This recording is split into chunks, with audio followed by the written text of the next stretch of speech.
Hey, this is Ben Solomon, and welcome to this episode of the Techno Leadership Show. In this episode, we are going to be talking about something that I read and something that I've experienced in my career, as from junior roles all the way up to executive leadership roles. It's about business leaders being clueless about technology services, technology operations, and everything that goes with it. And this is prompted by an article that I read in ZDNet. And it's a survey that they've conducted with business leaders being clueless about software development, and it's costing them a lot. And the thing is, it's not just software development that they're clueless about. Unfortunately, there's a significant level of cluelessness of the benefits of technology, of the difficulties faced by technology teams, technology operations teams, technology support teams, to keep all of that running. And it doesn't matter if you've gone to the cloud or whatever it might be, because at the end of the day, you still need staff to support your users.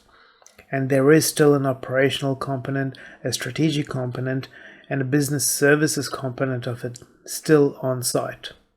Yes, you might have a managed services provider to do that support, but still there is that component there. And I personally believe that someone in a leadership position needs to understand how it all works. And no, I do not take the BS that's offered by people saying, oh, it's all in communication and IT professionals or technology professionals, engineering professionals need to communicate better with leadership. Now, done all that, okay? And the reason I believe there is this disconnect is because we have leaders who are fantastic and experienced in running businesses, doing all that sort of thing. They've worked their way up over the last 20, 30, whatever years to get into C-level positions, director level positions, VP level positions, and all that sort of thing. And they're great at what they do, and no offense to anyone. But the things that we face from a technology standpoint supporting a business is, for example, a tiny example is this. You might have a user who comes to you with a technical issue. Something that you think is a 2-minute fix can take 20 minutes, 40 minutes, 60 minutes, more than that. Now, this is not always predictable. You think it's a 2-minute issue, you think it should be fixed, but then there's so many other ancillary issues that are connected to it that by the time you fix it, it's 40, 60, whatever minutes away.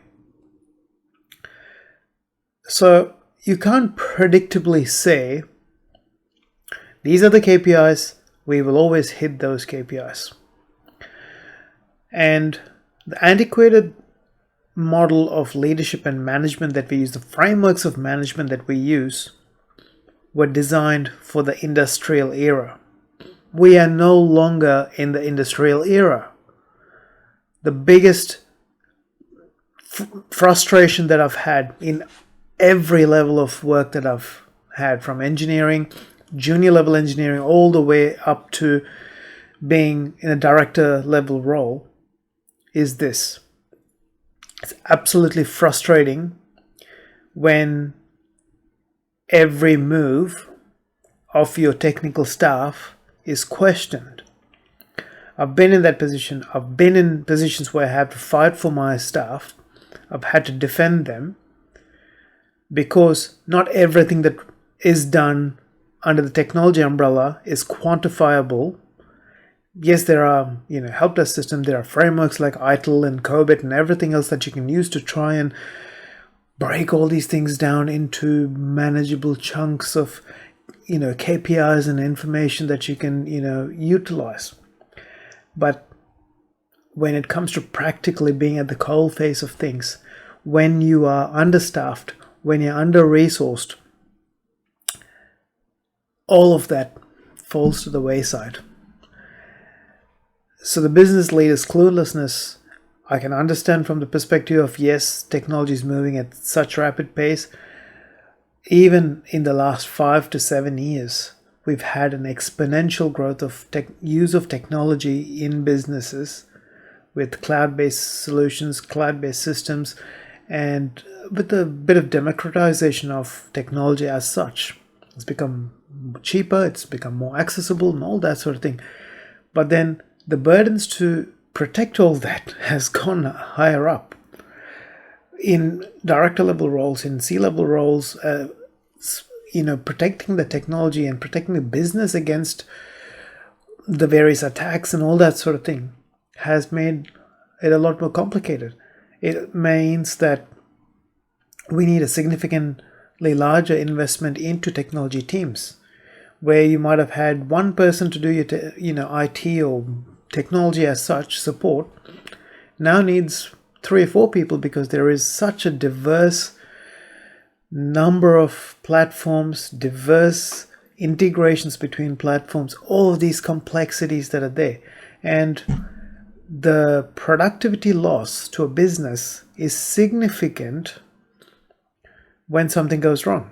And when we don't have the right resources, it makes it very difficult. So the article also goes on to, say, oh yeah, most leaders say that they understand the impact of technology on the business, understand how to, evaluate productivity of technology staff. But from personal experience and from experience of others in my position in IT management roles, in technology management roles, in engineering management roles, in management of development teams, in being in CIO, CTO sort of roles, director of technology, director of IT roles, everyone I've spoken to said, people, the other C-level leaders, other VPs, other directors do not get it. And we don't expect you to get it.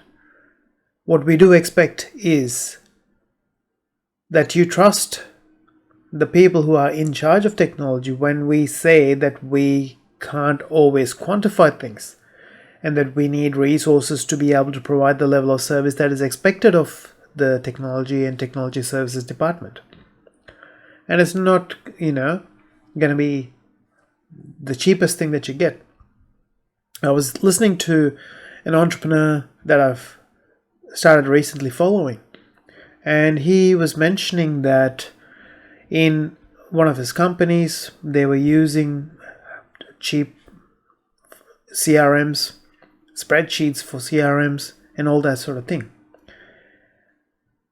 And finally, after years of doing that, they've made the jump to a premium CRM system. And now he recognizes the value of it. And this person has, come from, is someone who has been part of this technology era. And if that person didn't understand the impact that a good quality CRM system that contains all the important data of a business is in, I don't expect people who've been in business for 30, 40, 50 years to understand that impact. But when there is someone who understands the impact, who gives you advice saying that we need more resources to ensure that we can give the best possible outcome and best possible service, you need to, in one way or another, trust them and support them to get those results. Or you're going to go extinct like the dinosaurs did, because another business that has that competitive advantage of having better services, better resourcing of technology is going to beat you, because they'll be more effective, more efficient, and more productive. So that's pretty much a rant that, when I read that as a vindication of sorts, I've gone, seriously, is it really not that obvious? But looks like it isn't. It isn't obvious. So it's something that needed to be said. And measuring outcomes based on industrial era, frameworks and KPIs and all that sort of rubbish from that era is not going to work in today's technology-driven era. Even management of people and expecting, asking them, oh, have you done X number of tasks for the day, is not the effective way of going about managing people. Give them an objective that you want them to reach. Give them a fair timeline for them to reach. And have an open door where they can come to you if they have obstacles, so that your job as like a leader is to unblock the pathway for your people to achieve those objectives. Forget about bloody KPIs and all the industrial era rubbish quantitative things, and actually try to understand that we can't quantify everything when it comes to technology. And today, more than ever, and as we continue to go into the 2020s and the 30s and future, every business is going to be technology driven. You are a tech business serving customers in whatever industry that your business is positioned in. So think about that if you're a leader. And my hope is in season 2 of this show, I'll have a lot of insights to share from being in these sort of leadership and management roles. Things that I believe, if utilized by other leaders and managers, would lead to a much more productive, much more effective, and much more fulfilling workplace for your teams and for your staff. So that's it, rant over. Hopefully in that rant you've also got some valuable bits of information, something that you can think about, because it's not directly actionable, but it's something that you can think about. If you're a business leader, even if you're someone in the technology industry, get your leaders to actually listen to it, because not everything is quantifiable, and they need to know it. They need to understand that not everything is quantifiable, and they can't, utilize metrics and KPIs from the industrial era to measure work in the technology era. So that's pretty much it. Thank you very much for listening. Have a fantastic day, and I look forward to seeing you in the next one. Take care. Bye.